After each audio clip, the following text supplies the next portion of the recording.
What shifted for you when you decided to move out of this banking financial world where all of us are running after materialistic wealth? First off, to all the listeners and viewers, I will say there's nothing wrong in pursuing material goals. The issue is when it becomes your only goal in life, that's where the trouble starts. A true spiritual journey requires the support of your own karma. So, in my case, it happened at a time when I was at the peak of my career. My mother was admitted to a hospital in Chennai, and my dad called me. He says, "So, if you're able to come, please come." As I entered, the first thing I see is a line of beds on which I saw young children below the age of 8 lying on the bed like cob, looking at the ceiling as if the world has come to an end. What did these children do to experience this at this young age? And that's the day when I decided that I must know what is going on in this world. The cause and effect theory, which is exactly the karma, that if you do an action, there must be an effect, and that effect has to be equal and opposite. That's the truth of the matter. So this is the Where is reality. karma? Now, how can somebody in this world become world famous? Is it possible? Do you know karma? Yeah, there are people like that who are born in Ambani's families. They are born rich, they are born famous. Karma determines from your day one of birth to your death date. Karma is not transferable. It's non-negotiable. That is the scary part.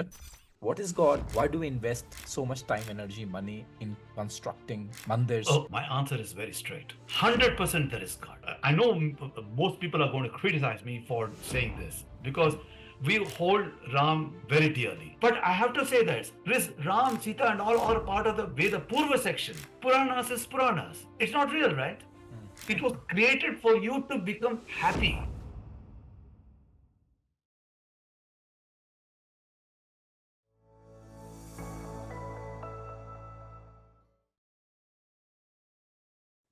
Namaskaram, Swamiji. Such a pleasure having you here. Thank you so much for accepting our invitation and be our guest on the podcast, The Ex Monk Strive.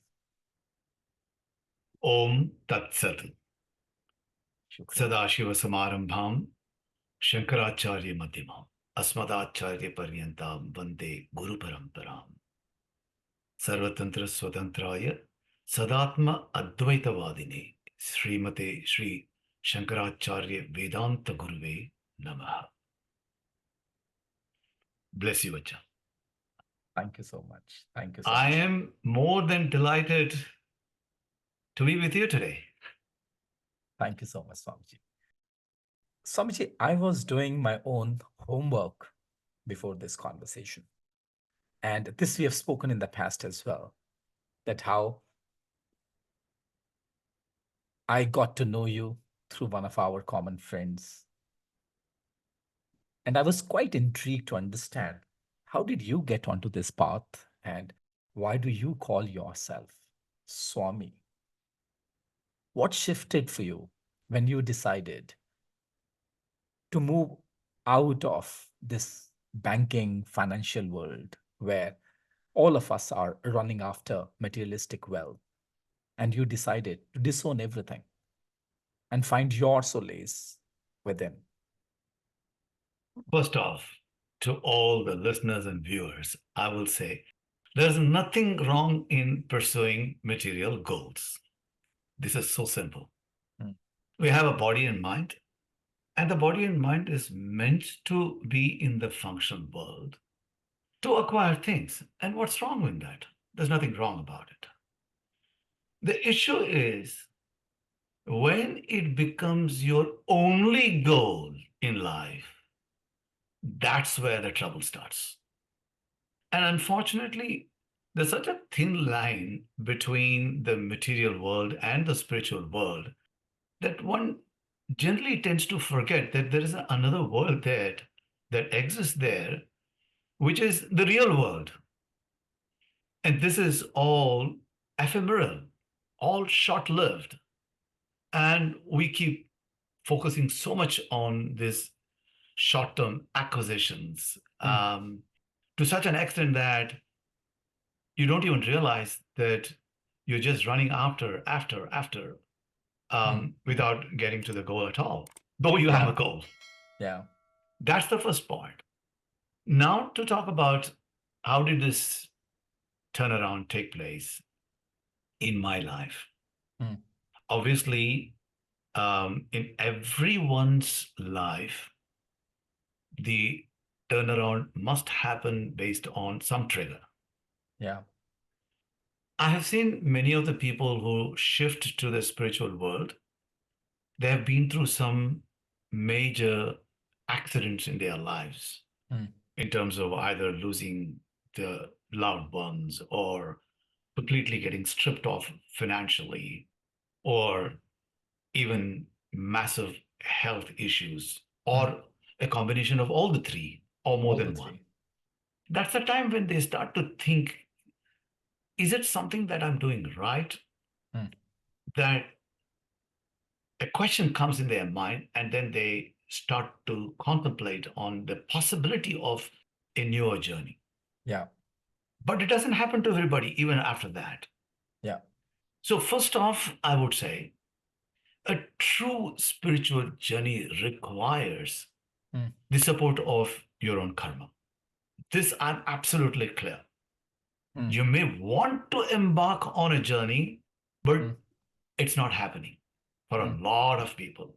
Or it happens to some people, but halfway down the road, they withdraw. Yeah. They take a So U-turn. all of these things keep happening to a lot of people. There are few people who sustain and Mm. are able to complete their journey and really hit the final goal. There are Yeah. very few in the real sense of the word. Mm.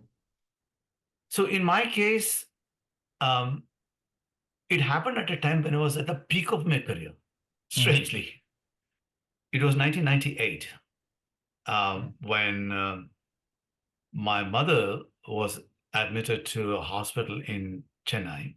Mm. And I was actually the CEO of Commerce Bank at the time. And my dad called me and in the evening, and he says, "So this is the first time your mother is undergoing dialysis. Mm. So if you're able to come, please come." And I knew she was in the hands of a very efficient and prominent nephrologist in southern India, very well known person. Mm. So I really didn't have worries. I knew that she would be taken care of. But something told me that, will really my mother be able to undertake this dialysis? At which Mm. point in time, I really did not know the intricacies involved in the dialysis. Mm. But then, anyway, I decided. I took the flight next day morning, early morning, Mm. and straight away headed to the hospital from the airport. And as I entered the hospital, it's called Vijaya Hospital. It's still there, very prominent hospital in Chennai. Mm. And as I entered, there was a direction shown towards the dialysis center. Mm.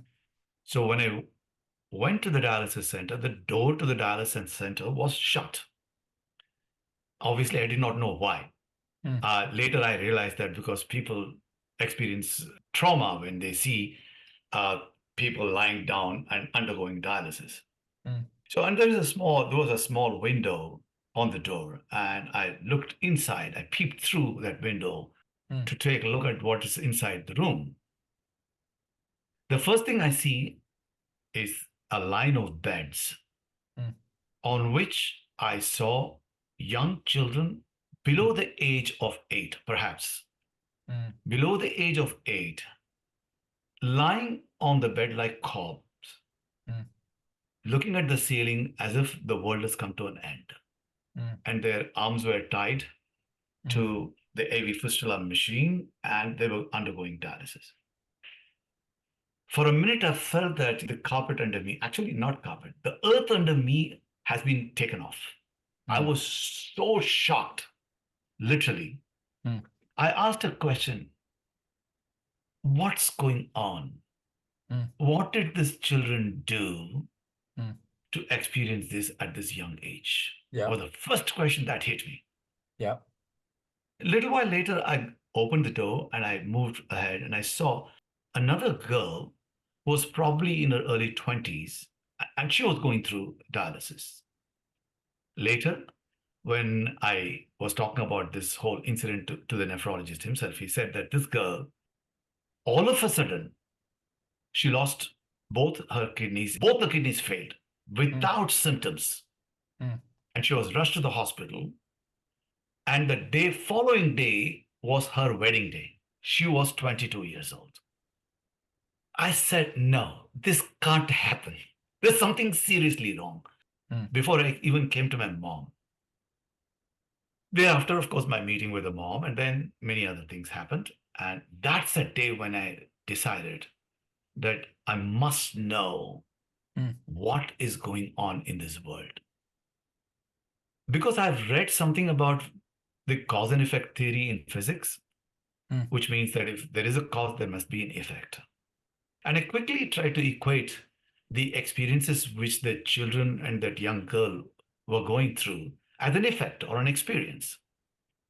Then I was asking a question to myself, saying, if this is an effect, what could be the cause? Yeah, And I couldn't find a cause because a child less than 8 would not have done anything that serious yeah, that the child has to experience this kind of a terrible experience at this young age. yeah, That was the trigger. I yeah. said, I must know this in absolute details. And And that's how then your journey began. that's it. Exactly. Swamiji, in between, you used the word karma once. And then you said, what did this 8-year-old child do to undergo this? Recently, I was just reading the newspaper. There's this guy, 28-year-old boy. He died during a smile designing surgery few days prior to his marriage. Now, this gentleman's name is Lakshmi Narayana, who underwent this surgery on 16th February, few days before his wedding. And then, because of overdose of anesthesia, he passed away. Now, I have been exploring this question for the longest period of time, and I've never understood that. Quite intrigued, Swamiji, what has been your experience in this journey that you just spoke about? It began in the year 1998 for you. I'm not surprised that something like the incident that you talked about happened and is going to happen. It will continue to happen. It will never ever end because that's what I call as the karma game. Hmm, It might sound more filmy in that sense of the word, but it hmm, is indeed the karma game. hmm, And the fact is, everyone gets intrigued because the cause and effect theory, which is essentially a formula which has been derived from the karma theory, hmm, the age old karma theory, which has been prescribed in our Vedas. Vedas, for people who are not aware or not know, are the ancient philosophical scriptures that humanity has actually understood or uncovered. It is already spelling out very clearly the concept of karma, and hmm, from which the cause and effect theory has actually been developed. hmm. And how does that work? I mean, as you asked this question, what did this 8-year-old do to undergo what he went through? 8-year-old. Right. So, So what's the did cause? he What's the did effect? he did he perform any karma? Did the child perform any karma? That's the Because question. you're not even ready to perform karma because all the Yeah. things that under the age of 8 Hmm, will be performed by somebody else for you. yeah. You don't know what karma is. Hmm, So here's the catch. So typically the cause and effect theory, which is exactly the karma, that if you do an action, there must be an effect, and hmm, that effect has to be equal and opposite. Both yeah. these formula of physical science Hmm, are applicable in the karma theory. hmm, Absolutely. The only issue that the world of science is unable to understand or grapple with hmm, is the concept that the karma performed transmigrates from one life to the other, because the issue of life after death itself is an enigma. That being the case, no one knows really what happens after that. That's the truth of the matter. As if to say that we know everything that happens before we get to the grave. Mm. It's so funny. We don't know anything what's happening before the death. Mm. So is the case after the death. At least it's time for us to understand what happens to us while we are living, is Yeah, where my focus is, and to understand this absolutely. karma theory based on that. Yeah. So the point I'd like to stress here about, in Indian context, you talked about, people work so hard, and they never are able to achieve their goals. And there Mm. are other people there who just keep going, growing and growing. Where is this inequity coming from? Yeah. Is a question. And both the people are working hard. Both the people are, I won't say that the people who are lucky are not working hard. They also have to work hard, but somewhere, there's some support that they get, and that support is not available to these other people. So true. In fact, in the Indian context particularly, Mm.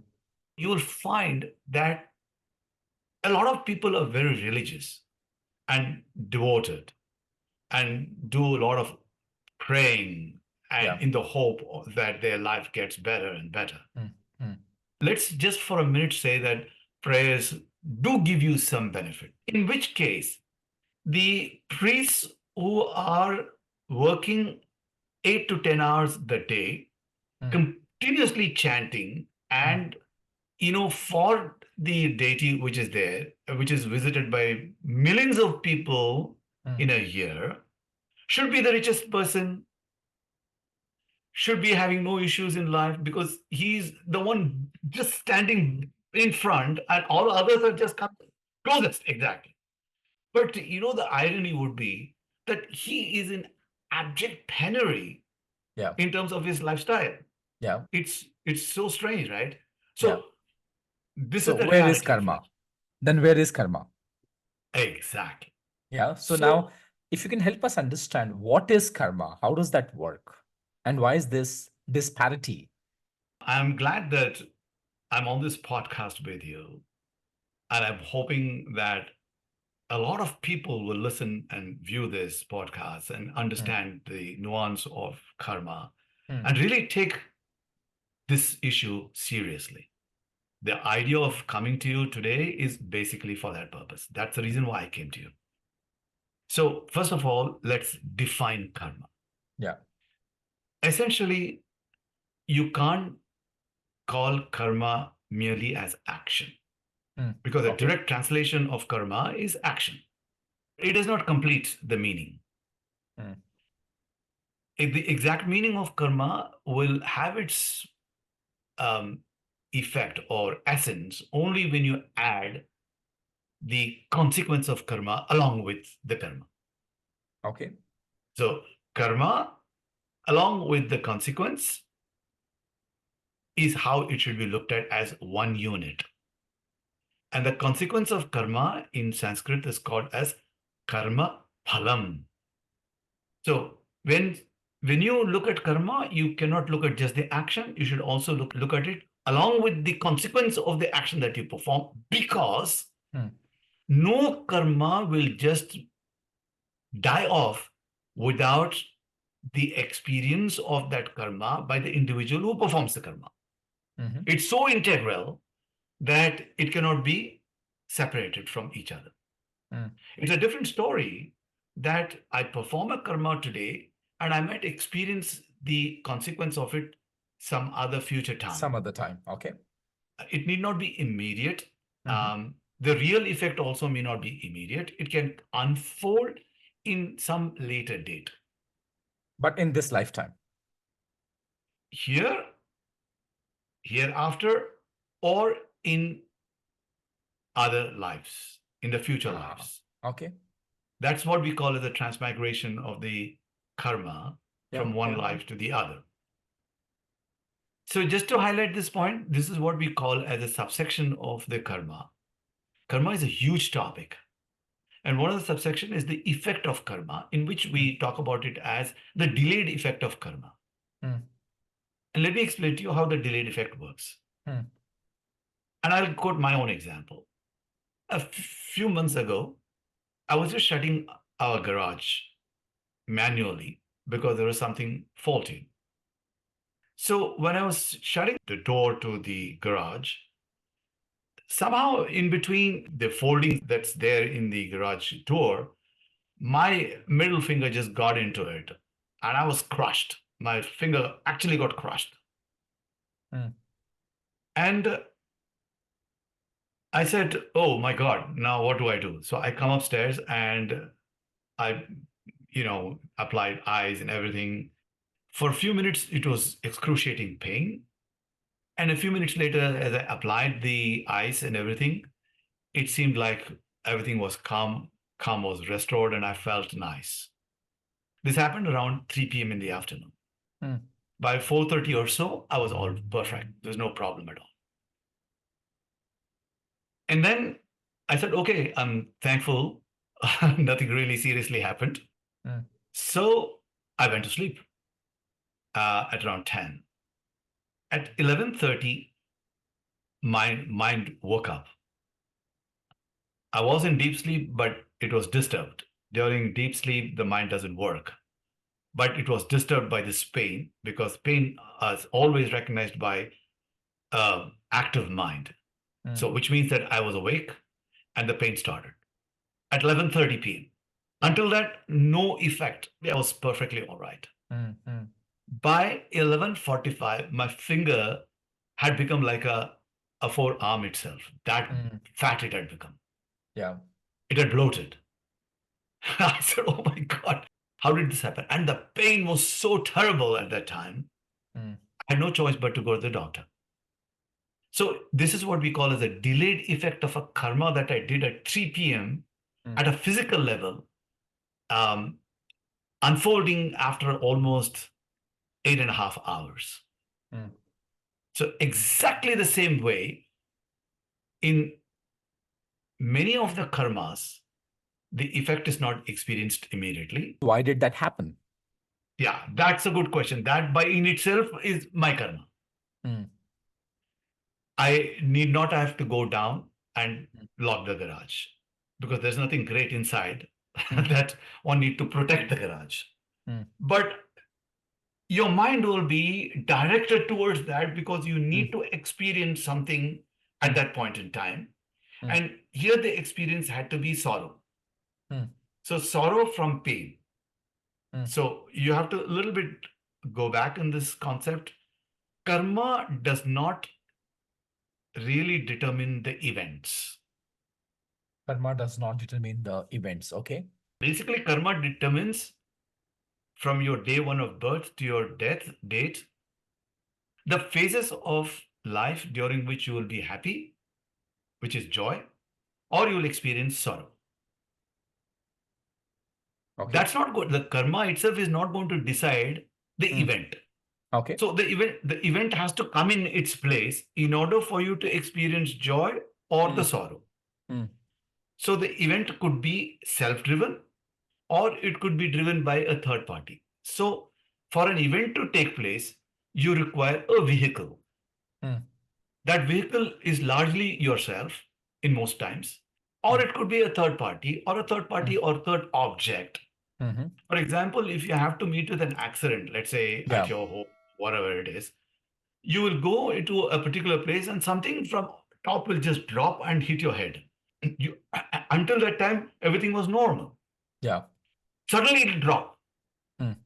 and you will go through a pain because karma says you have to go through a pain in that particular moment. In that particular phase, as you mentioned, there are phases of joy and sorrows. Exactly. Swamiji also mentioned that karmas need not to be actions only. I do understand this. Okay. So I did something and I have to get the results of that. So there would be some results. The vehicle could be anything or anyone, and there would be phases of joy and sorrows. When I think something, if you consider the thoughts that we have, the intentions that we have, are they the part of karma as well? So that means I might be thinking something wrong for someone and might not act on that. Would that be considered as karma?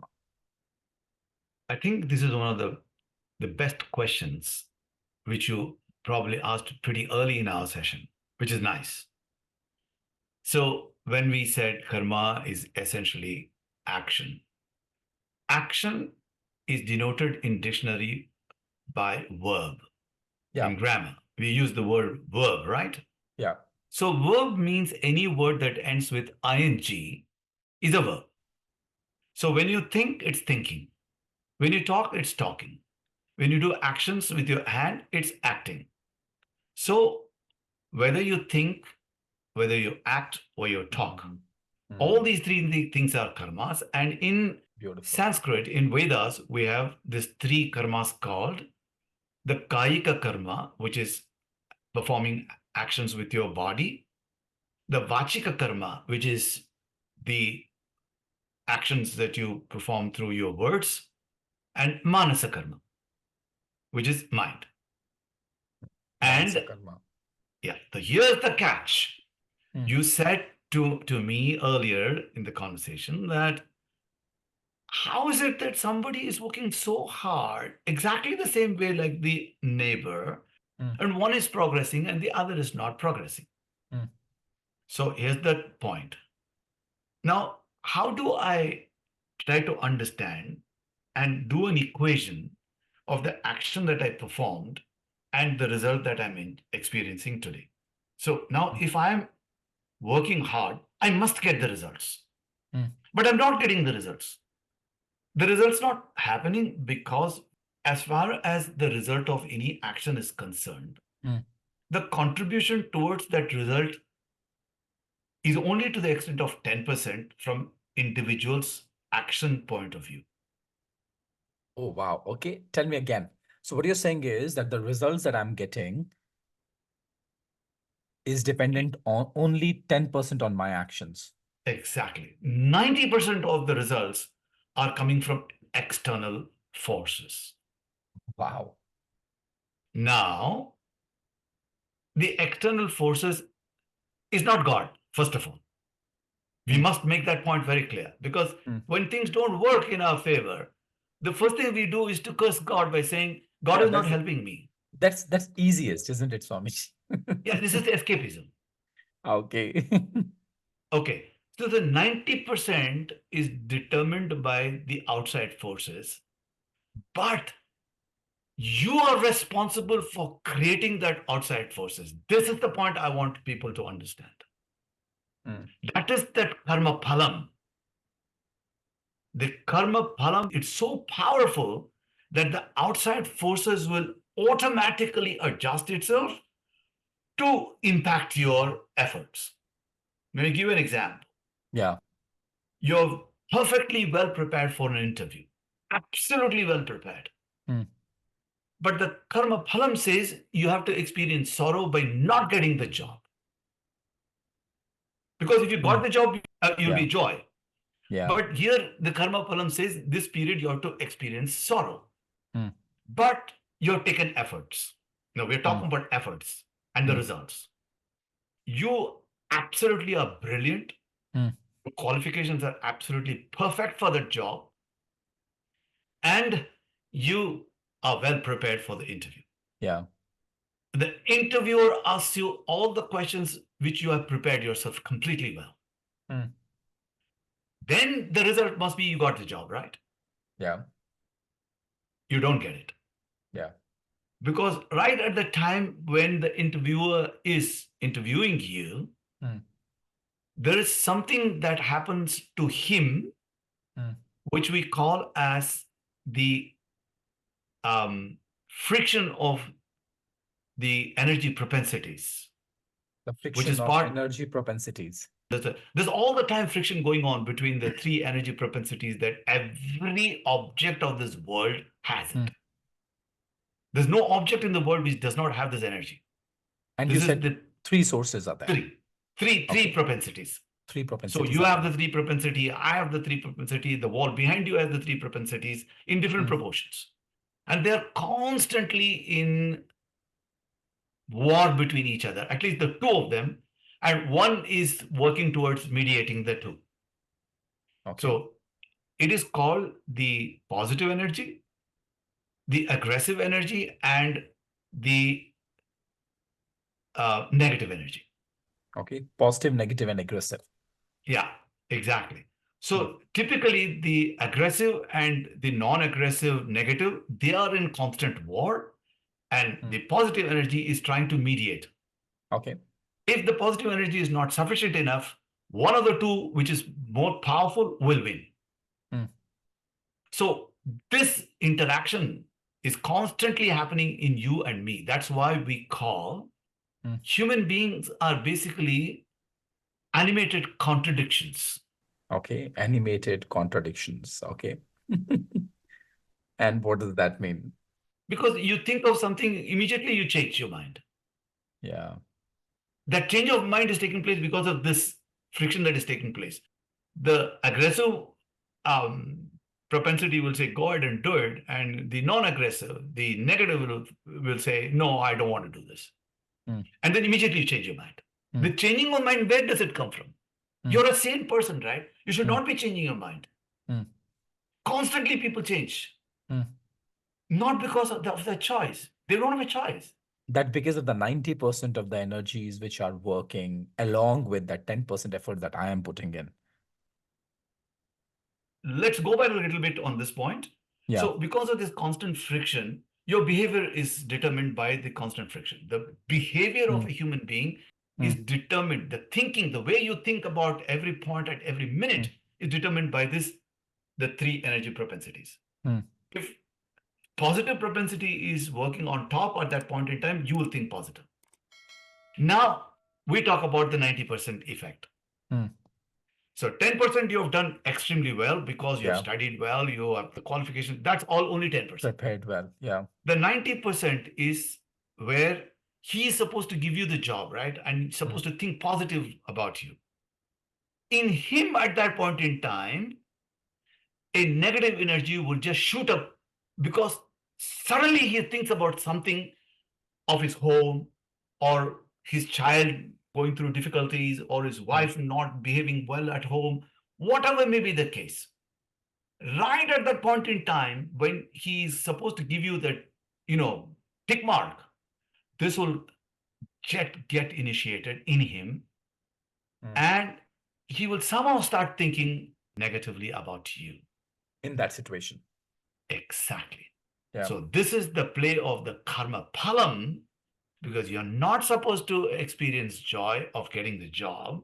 Hmm. Something happens to him that's he's not even connected to you, but it happens to him inside him, and Hmm. then he takes the verdict and say, no, the guy before you did Hmm. better. Hmm. For him to come to that conclusion, something has to happen to him, right? Hmm. That will happen as a force because you're expected to experience Hmm. sorrow. Now, this equation must be like bizarre. Hmm. That is why it is karma phalam. Hmm. Yeah, it does not If you make don't, sense. I mean, 2 plus 2 is equal to 4. That does not work in this case because when I'm investing my energy, time, efforts in a direction and I'm not getting the results, on the other hand, somebody else is getting the results based on the 10% effort that he's putting in and the 90% the universe is supporting him. Does not make sense to my cognitive mind. exactly. And that Yeah. is why it is called in Sanskrit Hmm. adrishya palam, Hmm. means oh drishyamini. You cannot see this Hmm. until you experience it yourself and you don't find an answer. Yeah. Then you come to Swami Ji and he will tell you this is the reality of life. Hmm.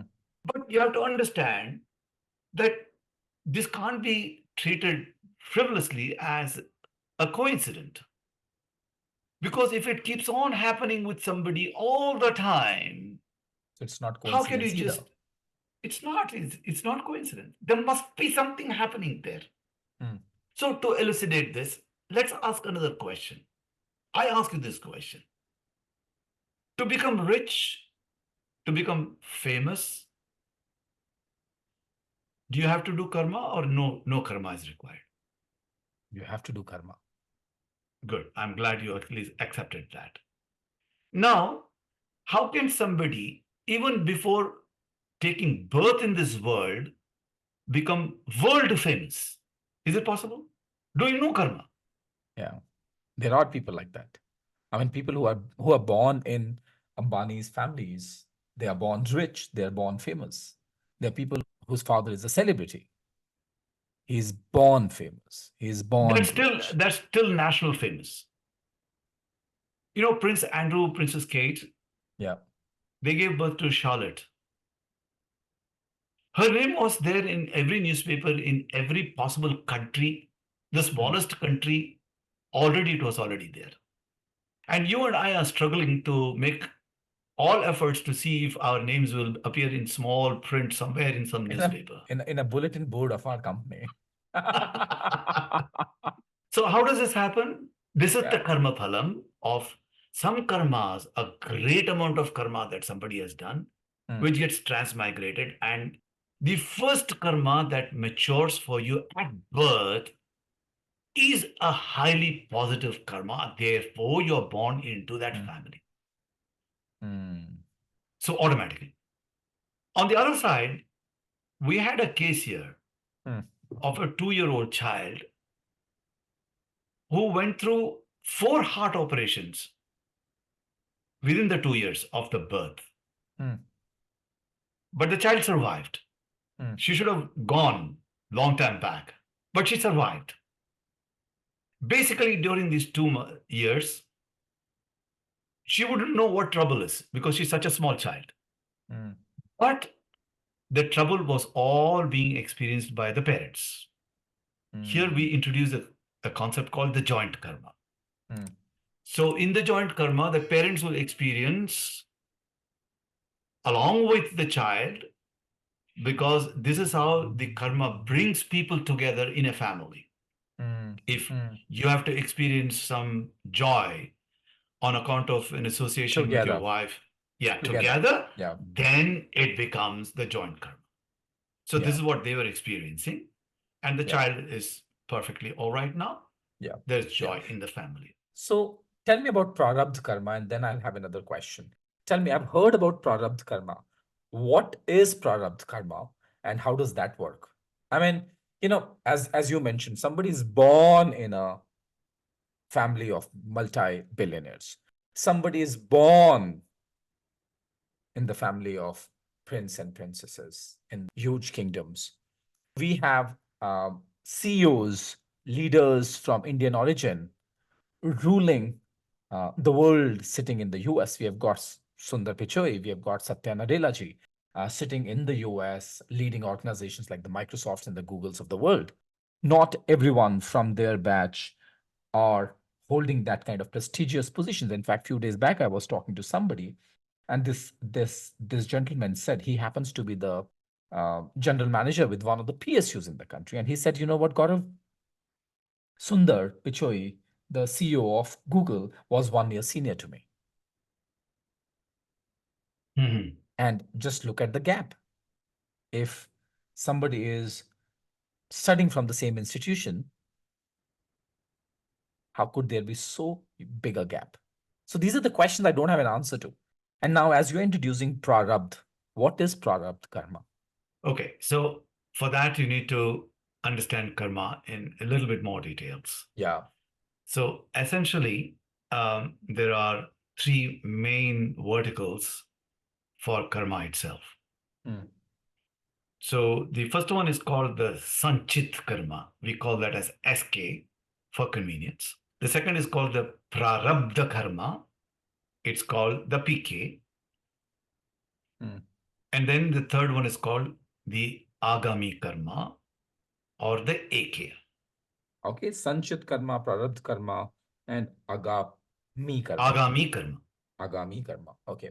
Yeah, that's right. So the three are main, and the subsections of that are based on the effects that these three create, Mm. particularly the Prarabdha Karma creates, like the Yeah.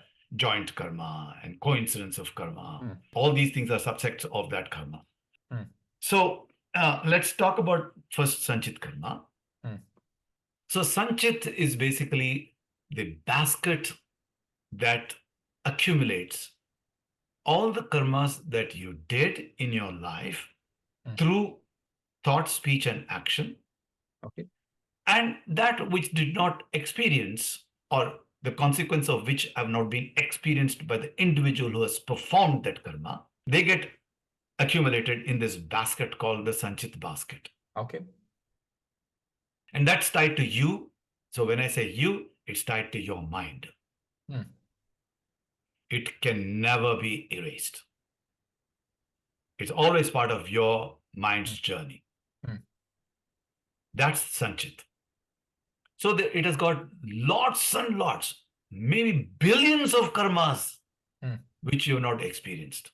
Why billions? Because each day, the number of karmas that we perform are so innumerable, it's impossible to fathom the number of karmas that one would perform in a lifetime. It's scary, Swamiji. It's scary because throughout the day there are so many things that I'm doing intentionally or unintentionally, consciously or unconsciously, Oh, that might not good for myself or the humanity that I'm a part of or the people who are around me. okay. The first point I want to say is nobody should be scared of karma. Hmm. It's bad. No, no. It's very, very bad. But what's the point in getting scared? Hmm. You The can't do best way anything is anyways. no, the best way is to understand and see how you can rethink in your life from Hmm. today. Hmm. Because oftentimes when I do this lecture, Hmm. people are so worked up. Hmm. My God, everything that they do in their houses. You remember Swamiji said, karma, karma, don't do this, don't do this, do that. It's not to make you scared. Hmm. That's not the intention of Vedas. Hmm. Vedas want you to stop making mistakes that you've been making all the while. Hmm. Repetition has to stop. Hmm. When will you stop? When will you stop? Therefore, Vedas has put this together in this such a nice way Hmm. that don't be scared, but don't put a blind eye Hmm. because it's coming back to you. Yeah. And the best time to understand this concept is when you're experiencing joy, Hmm. not when you're experiencing sorrow. Because in Hmm. sorrow, you'll try to do so many things like escapism. I did not do this. He did this. God did this. There are so many things. You're always trying to escape from that conversation Or defend. or making myself a victim and defending it, of course. Yeah. Exactly. But in the times of joy, you have to reflect and say, did I really deserve Hmm. this? Yeah. And you'll get an answer snap back. I can tell you, you did not. Yeah. Because that's the time when you'll contemplate and say, like in the case, he was my senior, and where am I? And where is the inequity? That's the time you need to contemplate and say, what did I do in the past that is not helping me get something that I want? And then Hmm. also say, what must have Pichai done in the past that he's experiencing this terrific joy in this Hmm. life? Yeah. It's In a this time to life. Okay. contemplate. It's a time to contemplate. Now, Sundar may not have experienced this in this life. He could have experienced this in some other life. Hmm. But how did this happen to him? Now I'm going to introduce the Prarabdha Karma with Hmm. this example. Hmm.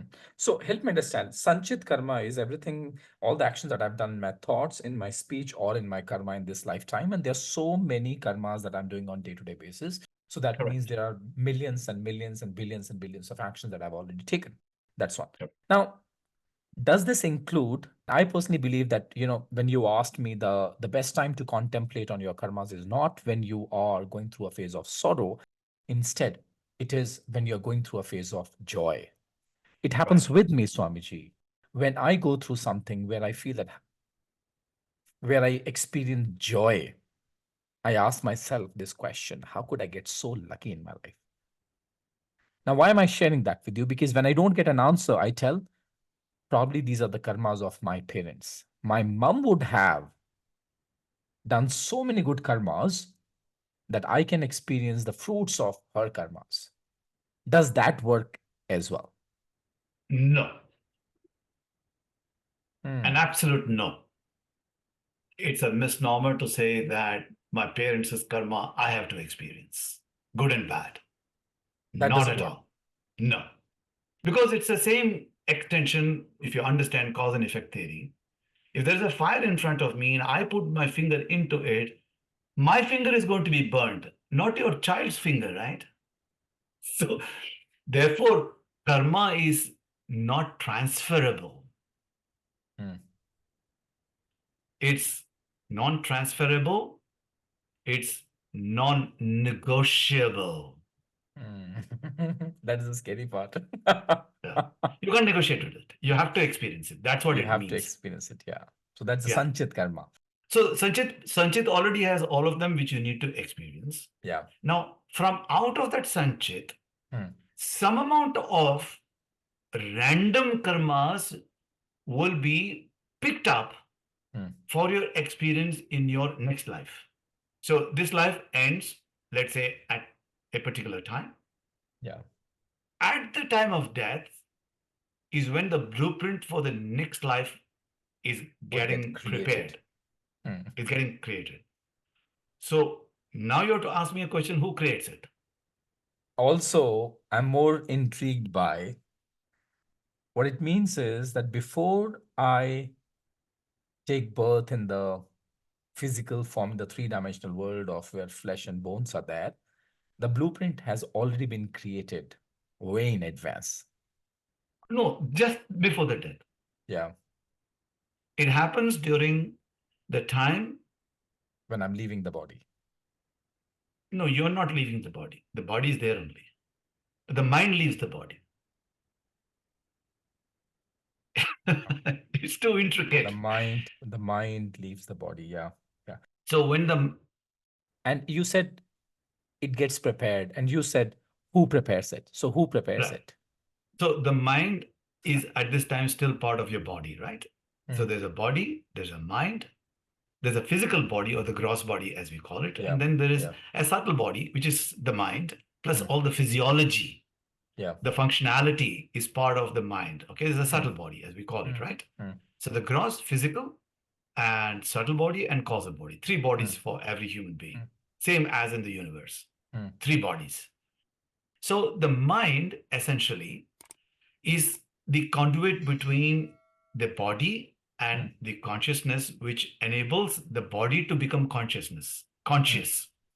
Entire body is conscious all the time because it's the mind which reflects the consciousness which is inside you to all the rest of the parts of the body for it to recognize itself.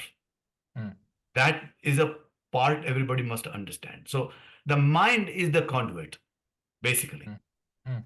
So when the conduit leaves the body at a particular predetermined date, Mm. the reflection of the consciousness is not taking place to the rest of the body. So the rest of the body just falls apart.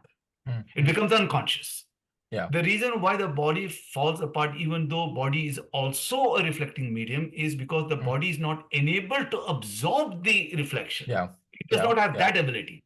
Yeah. It has the ability to show itself to the other world, but it does Yeah. not have the ability to absorb the consciousness. Only Yeah. mind has the absorption Yeah. capacity. Yeah. So when the conduit leaves the body, Mm. then the body falls apart, and then Mm. the mind basically goes in search of yet another body. So Mm. rebirth in that sense of the word is not that you are reborn. Mm. Your mind acquires a new body. And why does it acquire a new body? Mm. Essentially to experience the karmas that have not been matured. Yeah.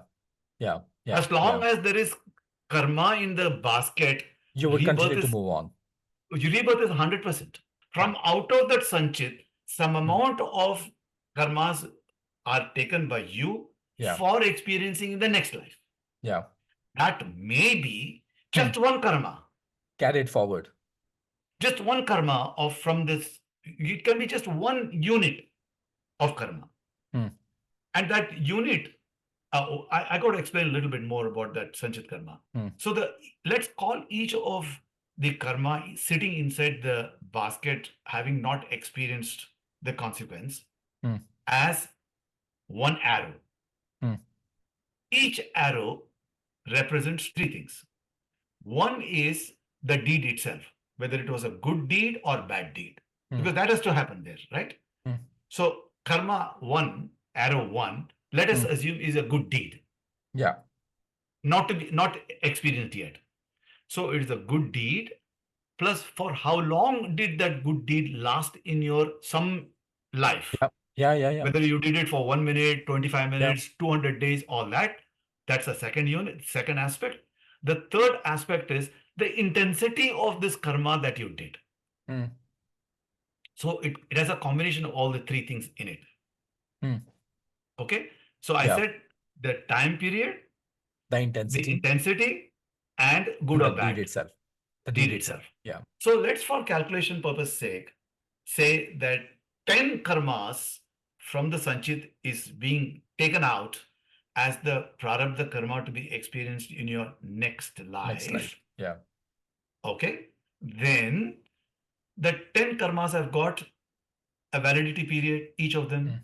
Mm. Mm. Let us, for argument's sake, that each one of them has a 2 year time frame.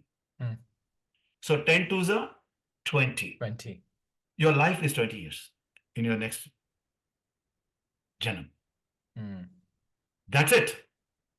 You won't live more than 20 years. 20th year will be your last karma in that prarabdha which you have picked up. Wow. And when it gets matured, you're gone. Mm. And then the next pickup will take place. So who is picking it up? Basically, your subtle mind is picking it up Mm. for the next life. Now, the picking up takes place in such a way, it's random. Mm. Because it's just like putting a hand in a basket and pulling out some 10 arrows. Mm. God knows what those arrows are. Some may be good, some may be bad. All of them may be bad. All of them could be good. So, therefore, what happens is in your current life, when you're experiencing the effect of your past karmas, which is the prarabdha karma Mm. now, which is PK, then if all of them are good, then every effort of yours must result in the joy. Yeah. So let's take it forward. This is so interesting, right? So let's say all my good karmas are carried forward. Now, I have been blessed with all the joys. And if I continue to do good things in this lifetime, right? That's one. And if I continue to do not so good things, then it'll continue to add that as well to my karmas, right? To my Sanchit karmas for this lifetime. If you didn't experience it in this life, Mm. then only it Yes. goes back into Mm. the basket. Mm. So you said a while ago Mm. that before you said it's so scary, Mm. intention. Mm. You remember that word? Yeah. Yeah. So, and you also use the word consciously or unconsciously. First of all, Yeah. this is a complete nonsense. Mm. There is nothing in this world we do without consciousness. Mm. So to say is an escapism. Oh, I was not conscious. No, sorry. You Mm. are conscious. You Mm. ignored consciousness. Yeah.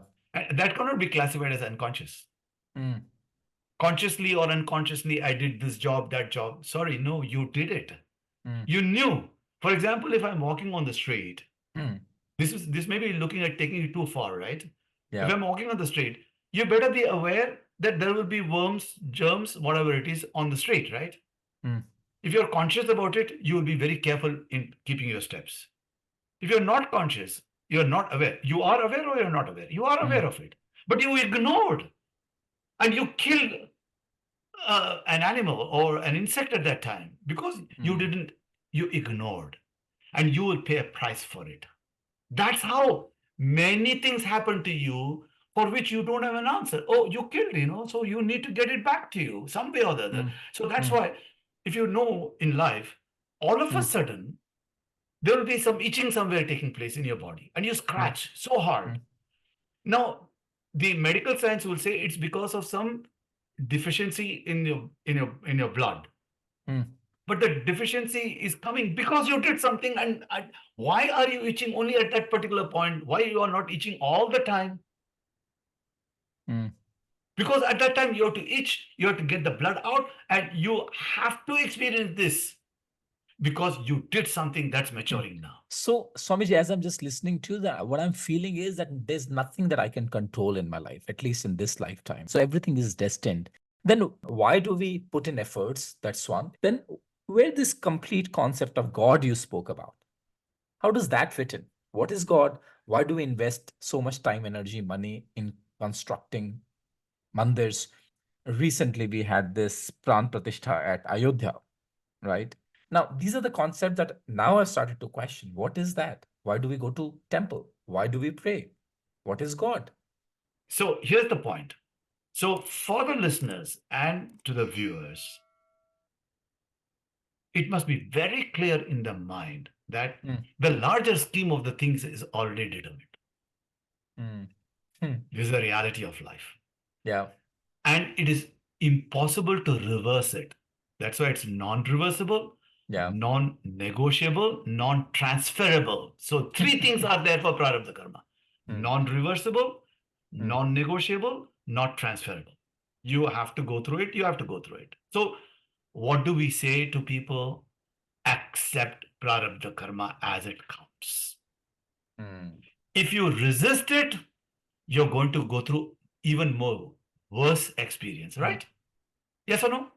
Yes. Let's say if you're resisting a negative karma that you're experiencing, which is Yeah, the typical reaction of human beings, yeah, you're resisting. When you resist, what is going to happen to you? You're going to feel even more miserable. yeah. And And when you, I'm adding more karmas to my life. no, no, no, here, let me stop you. Mm, So when you are feeling more miserable, mm, you're likely to do wrong things. mm, That's where it affects you mm. to do more. And that doing more wrong things is called Agami karma. Mm. When Ah, you're now they come together. Sanchit, Prarabdha, and Agami Karma. Now they so come together. when you're experiencing the prarabdha karma, Mm, you better be enlightened and mm, say, okay, I know I'm going through difficulties, but I'm going to make sure that I don't do any more wrong from now, mm, because I am the one who will experience it either in this life itself or in future lives. mm. So should I not be careful now? Yeah. So I should start thinking better. Mm, And this is what I want to express about karma. Karma determines everything, but you do have a free will which is not affected by karma. ah. I remember long time back, I made this statement, Swamiji, that we live in a choiceless world It's true. and we believe we have all the choices. How we choose to respond to a situation that we are a part of is only our choice. You said it So, right. Because for people who are not aware of, the first 33% of your life is the past. mm, You can do nothing about the past, so therefore it has become choiceless. The present is the next 33%. When you are talking about present, you're already in the present. There's nothing that you could do with the present. You're mm, inside it. you're So inside that's it. gone. Mm, The next 33% is the future. mm, Now, Prarabdha Karma will come into the picture and that mm, will start interfering with your future also. mm, So, effectively, as you said, we live in a choiceless situation. So, the best way is to develop a quality mm, that allows you to deal with the choiceless situations, because 99% of the time you are facing a choiceless situation. Even mm, future for that matter, you may desire something, but mm, Prarabdha Karma will come and say, no, you're not destined for it. mm.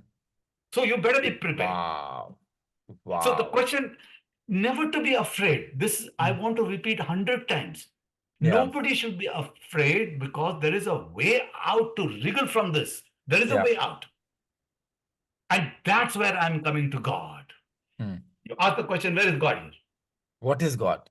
If there is What is God God? at all.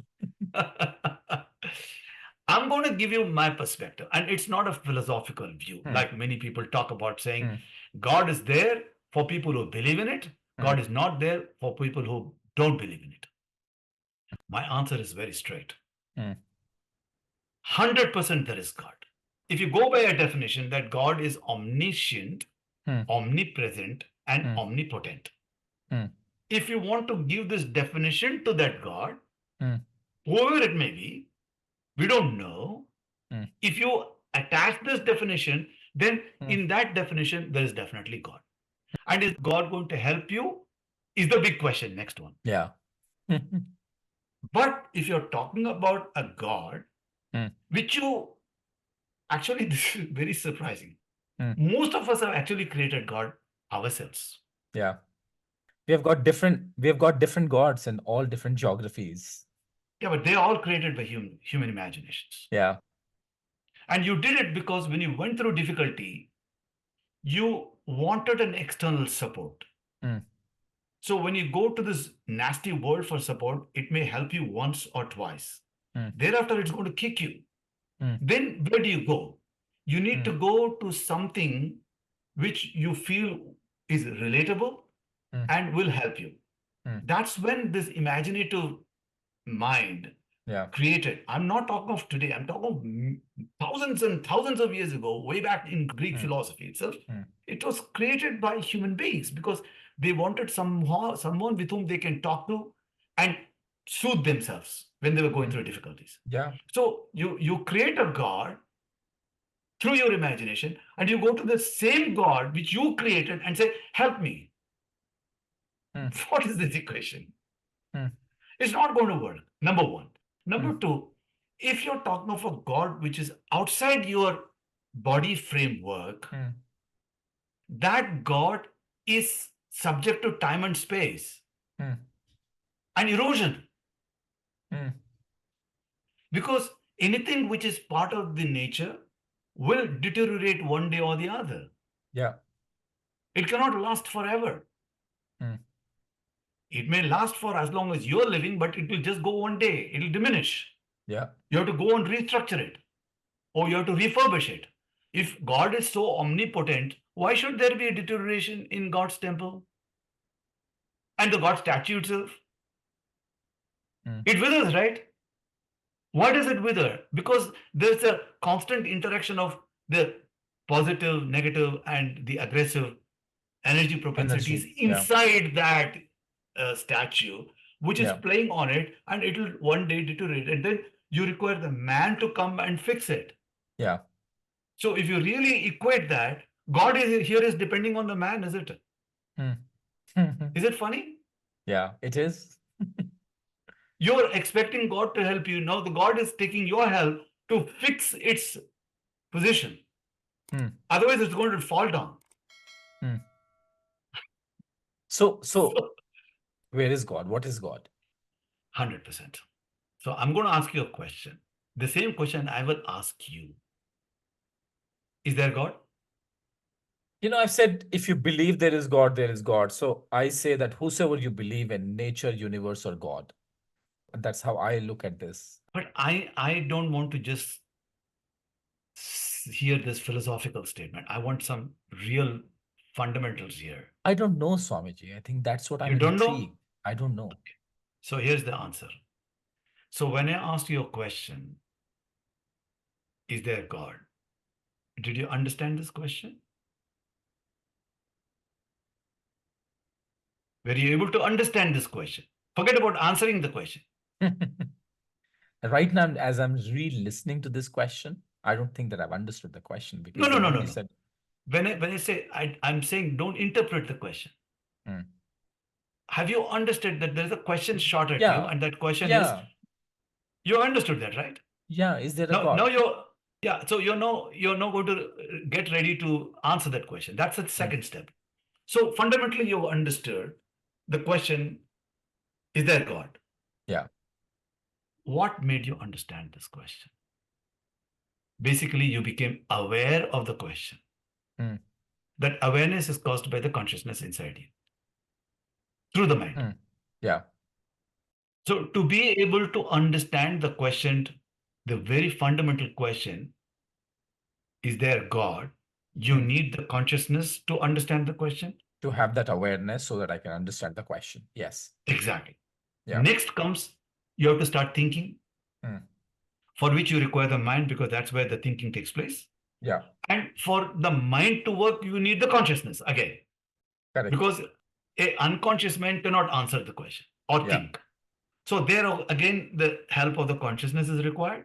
Hmm, And then you are prepared with the answer. Then to be able to talk to me, you hmm, require the consciousness, or without consciousness, you will be blabbering something. Hmm. To be able to exactly answer, you require the consciousness. Hmm. So at all points in time, Hmm. for every act and every act of cognition, Hmm. you require consciousness. We require consciousness. To answer this question, is there God? You require consciousness. So who is the Yeah. God? So consciousness. Absolutely. There you hit it. So help me understand when, in recently in India, we had this Pran Pratishtha happened at Ayodhya when we spoke about Ram Mandir. Now, what do you mean by Pran Pratishtha, and who are we as human beings to do Pran Pratishtha in a deity, in an idol? And then we call him God, we call him Rama. What is that? So we have first of all said the primary God is the consciousness. Yeah. It's undisputable. Hmm. If you dispute, that means you don't understand what consciousness is. Your life is based on that consciousness. You have to be conscious to be able to do everything. So therefore, the primary God always is God, Hmm. is the consciousness. Yeah. Yeah. Because it is permanent, it's omnipresent, it's omniscient, it's omnipotent. Hmm. All of the qualities that you have described for God is there with this Hmm. Hmm. consciousness. Hmm. That's absolutely indisputable. Yeah. Now, there is a secondary God. Okay. Because for the life sustenance, Huh. fundamentally you require consciousness. Without Hmm. consciousness, nothing happens. Hmm. But for the sustenance of the body and mind, you require energy. Hmm. Without energy, the body won't function, even if the consciousness is there. Hmm. With the consciousness, if you're not energetic enough, you may open your mouth, but you're not talking to me. Hmm. You want to talk to me, but you cannot talk to me Hmm. because you don't have the energy. So you Hmm. require the energy. Where do you get this energy from? Hmm. All the energies, Hmm. essentially for human beings, you require chemical energy. Yeah. This energy is coming from the cosmos, essentially. Cosmos, we call it as a cosmic intelligence. Hmm. Because just like how you have mind, I have a mind, there's a cosmic mind. Because what is the universe is the exact parallel of human body, mind, and consciousness structure. Same thing outside, but in a larger framework, in Hmm. abundance. That's what we So call as the what? cosmic energy. Yeah, cosmic energy slash cosmic intelligence Hmm. and cosmic mind, part of the Hmm. cosmic mind. Hmm. Hmm. Okay, so this cosmic mind has the energy in it. Where does this cosmic mind get the energy from? From the nature, which are the five elements of nature. Hmm. Wow. So the space, air, fire, water, and earth. These are Hmm. the five elements of nature Hmm. from which the cosmic mind is able to get its energy, Hmm. and then it starts to work with the cosmos. Hmm. That's how Wow. it is. That's how it is able to create rain at some place because it requires the energy right there. Hmm. So this is the second thing which you are getting as a human being from this Hmm. cosmic world, which gets transferred into you inside your body. You can call it there or the Panchabhut, The Panchbhut. Yeah. which is from where the cosmic intelligence is getting Yeah. the energy, right? Yeah. So So, the energy from the nature, which is the five elements? the five elements. Yeah. I don't think that anyone has explained the things you are explaining right now to me. Because this is all Vedic. Vedas have to be explained like this to people. Hmm. So in Vedas, there are two portions. The latter portion is called the Vedanta, in which there's not mention of gods there, but there is mention of Agni, Varuna, all that is there. Hmm. Pray to Agni, it says. Agni is what? Fire. Hmm. Varuna is water deity. Yeah. So the very first words of Rig Veda, which is the oldest Veda, is offering prayer to Agni, which is fire, not to any deity, no Ram, no Shiv, no nothing, Hmm. directly to Agni. Look, it's already there. If you didn't understand, we can't have it. Hmm. Because you didn't understand, you created a God and treated that God as the real God. But I have to say this, Ram, Sita, and all are part of the Veda Purva section. And this Veda Purva section is directly explained through Puranas, in which you have all of these gods' names. You Hmm. name all of the gods are there. What human beings have done, Because they are always helpless in their state. Mm. They wanted somebody, so they read Puranas, they get connected, they have been told this God is that, this God is that, all in Puranas. Mm. Puranas is Puranas. It's not real, right? Mm. Mm. It was created for you to become happy. Yeah. Intention there is correct. But if you took it in the literal sense Yeah. and not That's where realizing, that's not where we realizing started creating suffering for ourselves. exactly, so then Mm. you are depending on this God who is Mm. depending on you also. I'm not going to cast an aspersion on anybody today. I know most people are going to criticize me for saying this because Mm. we hold Ram very dearly. Mm. But for a specific purpose to say how Ram can help me reverse the Prarabdha karma. Now. And it never happens. It never happens Mm. because Ram is not responsible for what you did, Mm. right? Yeah. So then why blame Ram? There's no point in blaming Ram. Mm. But I'm saying now to go back to the Panchabhuta, the Panchabhutas are really what is helping you to Mm. answer the question with energy. Yeah. Therefore, the Panchabhutas are your next God. But I give them only a secondary God's title, not the primary God's title, because the Panchabhuta also, at the time of Pralayam or the dissolution, will all go back into its potential state during dissolution. Therefore, they're not eternal. What is eternal is consciousness, Paramatma. What is non eternal yet allows me to survive in this world is the Panchabhuta. There's nothing wrong in praying to the Mm. God that you have created. Mm. But the question is, as long as this God is part of Triputi, we say. Triputi means Mm. God, individuals, and the world. This is called God, Triputi. individual, and yeah. So in Triputi, it's all triangular mode, it's called. In triangular mode, each one is unfortunately dependent on each other. This is the Each fact of other. the matter. Yeah, Mm. even God is dependent on human beings. That's the Yeah. truth. Let's ask a question Mm. that Ram, who is supposed to be the omnipotent person in the Mm. world, Mm. required the help of the individual's court to decide in his favor, and then Yeah. only the reconstruction could start. Mm. Should not happen, no? Yeah. But Yeah. here's the dependence factor because Mm. this is the God part of the Triputi. Mm. But consciousness as Paramatma will never depend on individuals. If a thief wants to rob something, consciousness will say, here is the place where there is money. It does Mm. not differentiate a thief and a good noble man. It will show both the people the treasure. Yeah. Now the question is the the not so noble person who is interested in robbing it will Mm. go to it. But consciousness is not actually aiding him. Please understand, Mm. it's the mind which is helping him because mind has got the corruption in it. Beautiful. So Beautiful. now, next point. When the thief is going to rob, consciousness will actually show the path Mm. without being impartial. Yeah. It'll say, go this path, there, here, there, all that part. You Mm. navigate it, and then you succeed. Mm. Okay? At that time, this thief, before going, he prays to Ram and says, Ram, please help me. Let me rob this treasure without being caught. Mm. And if he is not caught, then Ram becomes his God. Mm. Mm.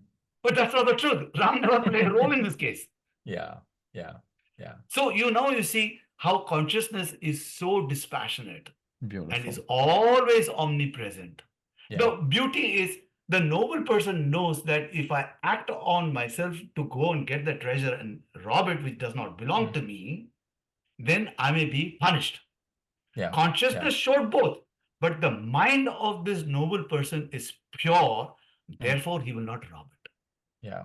Yeah. So now you've understood where the God is, Yeah. and if you pray to these two gods, it is going to help you alleviate the issues that you go through on account of Prarabdha karma. Mm.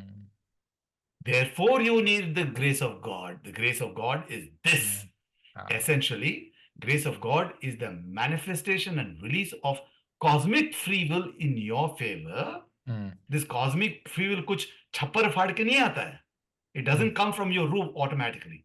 mm, When you sincerely devote yourself, your mind starts to promote the pure factor in you, the yeah, positive factor in yeah, you. With the positive factor, you act. If you remain without acting, karma says act when you go through difficulty. mm, 99% of the people who go through difficulty don't act. They sit yeah, in one corner. अभी मैं क्या करूं? What happens? This is my fate. I don't have a choice. yeah, 99% of the people do that. I want yeah, to tell them, when you go through difficulty is the time when you have to duplicate, double, yeah, triple. More action has to take place yeah, yeah. with righteous intention. Absolutely, absolutely. So, Swamiji, we are just coming to an end of the session. We are just coming to the end of this conversation. We have another 3-4 minutes. So, if you can just help us understand, in India, we had the celebration of Pran Pratishtha. Yeah. What is Pran Pratishtha? If you can just help us understand, when you said that, everything is interconnected. On one hand, we have got God, then we've got individual and world. In this context, what is Pran Pratishtha? So Pran Pratishtha in the literal sense is to look at this idol as part of the whole. The whole is the consciousness from which comes everything in this world. So the source is the consciousness. Hmm, Now you must be wondering, how can a spirit, which is consciousness, be the source of so many things? And can enter a DT, an ideal, in just one go. No. First of all, how can you say that this deity came from the consciousness? Because consciousness is considered the Paramatma and it is the source. Why do we call consciousness as a source? Is because it precedes everything. For example, if you say Big Bang was the starting point of this universe, to tell me that Big Bang is the starting point, I require consciousness before you tell that. So consciousness is even before the Big Bang. So it is before all the things. So whatever is before, then everything that comes after has to be inside it by simple equation. For example, you have milk. From milk comes the yogurt and the butter and everything. The fact that milk is before the butter, then the butter has to exist inside this milk before. Exactly the same way, all of the things in this world that you see has to come from the consciousness, because consciousness precedes all of the things. By virtue of that, we have to say that everything is from the consciousness. And now we say this idol, which is here, I consider it as part of the whole, and I give life to it exactly the way the whole is. That Yeah, is Pran Pratishtha. You do the yeah, Pratishtha to that Pran, and beautiful. you then start making the prayer and consider that idol not as an idol, because if you Yeah, consider it as an idol, it will vanish one day. yeah, अगर flood आएगा तो क्या होगा? mm, वैसे they have done a very good job, I'm told, of the architecture and the stone that is used. But if there is something that can happen, therefore what we say is this is part of the whole. So I don't want to look at this statue as Ram, but I yeah. always want to look at this statue as As the consciousness. consciousness behind it. Yeah, yeah, So with that being said, any god that is in your house is the same as the Ram in Ayodhya. yeah, yeah. In the street also it is there. Even in the street, whatever temple is there, it's the same thing. But a lot of times we don't even pay attention to that because it has lacked publicity. Yeah. Thank you so much, Swamiji. What a wonderful, wonderful conversation it has been. I'm only And hoping that through your podcast, this message actually reaches many, many people, absolutely, yes. and anybody has any questions may route the questions through you, and I'm quite happy and open to answer this. Looking forward to more such conversations. And thank you so much for sharing your wisdom with us. Absolutely. Blessing you. It's not my wisdom. I want to make this very clear. This wisdom is all from the Vedas.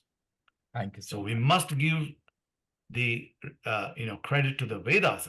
And I'm just a vehicle using this knowledge and sharing it with you. Thank you so much. Thank you. Bless you.